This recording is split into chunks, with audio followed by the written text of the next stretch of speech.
ओम पार्वती पतये नमः। स्वागत है आपका सनातन ज्ञान और संस्कार चैनल पे। आज सुनेंगे श्रावण मास महात्म्य के 27वें अध्याय की कथा को। इस अध्याय में जानेंगे कर्क संक्रांति और सिंह संक्रांति में किए जाने वाले कार्यों को विस्तार से। ईश्वर बोले, हे सनत कुमार, श्रावण मास में कर्क संक्रांति तथा सिंह संक्रांति आने पर उस समय जो कृत्य किए जाते हैं उन्हें भी मैं आपसे कहता हूँ।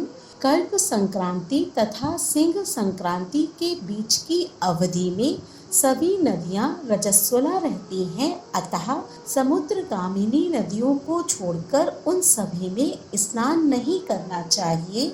कुछ ऋषियों ने यह कहा है कि अगस्त्य के उदय पर्यंत ही वे रजस्वला रहती हैं।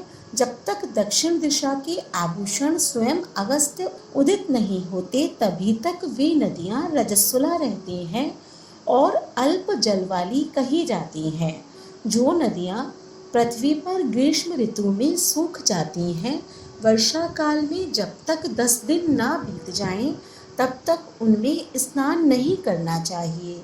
जिन नदियों की गति स्वतः 8000 धनुष तक नहीं हो जाती तब तक वे नदी शब्द की संज्ञावली वाली नहीं होती, अपितु वे गर्त कही जाती हैं। कर्क संक्रांति के प्रारंभ में 3 दिन तक महानदियां रजस्वला रहती हैं। वे स्त्रियों की भांति चौथे दिन शुद्ध हो जाती हैं। हे मुने, अब मैं महानदियों को बताऊंगा, आप सावधान होकर सुनिए। गोदावरी, भीमरथी, तुंगभद्रा, वेनिका, तापी, पयोष्णी, यह 6 नदियां विंध्य के दक्षिण में कही गई हैं। भागीरथी, नर्मदा, यमुना, सरस्वती, विशोका, वितस्ता, यह 6 नदियां विंध्य के उत्तर में कही गई हैं। ये 12 महानदियां देवर्षि क्षेत्र से उत्पन्न हुई हैं। हे मुने, देविका, कावेरी, बंजरा, कृष्णा, ये महानदियां कर्क संक्रमण के प्रारंभ में 1 दिन तक रजस्वला रहती हैं। गौतमी नामक नदी कर्क संक्रमण होने पर 3 दिनों तक रजस्वला रहती है। चंद्रभागा, सती, सिंधु, सरयू, नर्मदा, गंगा, यमुना, प्रलक्ष जाला, सरस्वती, ये जो नाद संज्ञा वाली नदियां हैं वे रजोदोष से युक्त नहीं होती हैं। शोण, सिंधु, हिरण्य, कोकिल, आहित, घरघर और शतर्दु, ये 7 नाद पवित्र कहे गए हैं। धर्म द्रव्यमयी गंगा, पवित्र यमुना तथा सरस्वती, ये नदियां गुप्त रजोदोष वाली होती हैं, अतः ये सभी अवस्थाओं में निर्मल रहते हैं। जल का यह रजोदोष नदी तट पर रहने वालों को नहीं होता है। रजोधर्म से दूषित जल भी गंगा जल से पवित्र हो जाता है। प्रसवावस्था वाली बकरियां, गायें, भैंसें व स्त्रियां और भूमि पर वृष्टि के प्रारंभ का जल ये 10 रात व्यतीत होने पर शुद्ध हो जाते हैं। कुएं तथा बावली के अभाव में अन्य नदियों का जल अमृत हो जाता है। रजोधर्म से दूषित काल में भी ग्राम भोग नदी दोषमय नहीं होती है। दूसरे के द्वारा भरवाए गए जल में रजोदोष नहीं होता है। उपाकर्म में, उत्सर्ग कृत्य में, प्रातः काल के स्नान में, विपत्तियों में, सूर्य ग्रहण काल में तथा चंद्र ग्रहण काल में रजोदोष नहीं होता है। हे सनत कुमार, अब मैं सिंह संक्रांति में गो प्रसव के विषय में कहूँगा। सिंह राशि में सूर्य के संक्रमण होने पर यदि गौ प्रसव होता है तब जिसकी गाय प्रसव करती है उसकी मृत्यु 6 महीने में हो जाती है। मैं इसकी शांति भी बताऊंगा जिससे सुख प्राप्त होता है।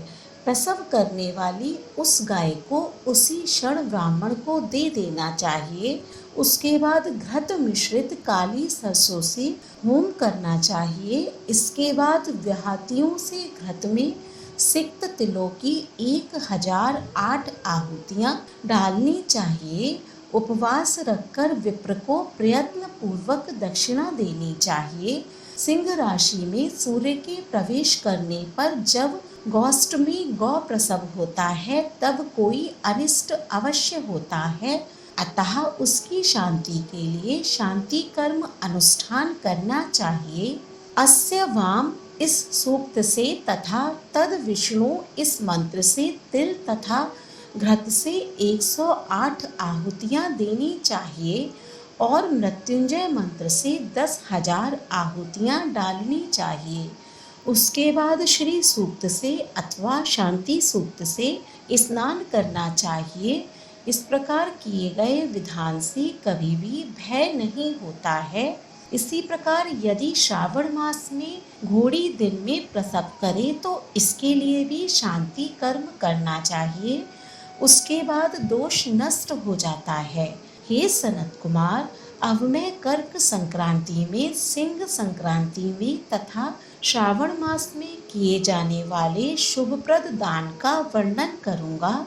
सूर्य के कर्क राशि में स्थित होने पर घृत धेनु का दान तथा सिंह राशि में स्थित होने पर सुवर्ण सहित छत्र का दान श्रेष्ठ कहा जाता है तथा श्रावण मास में दान अति श्रेष्ठ फल देने वाला कहा गया है।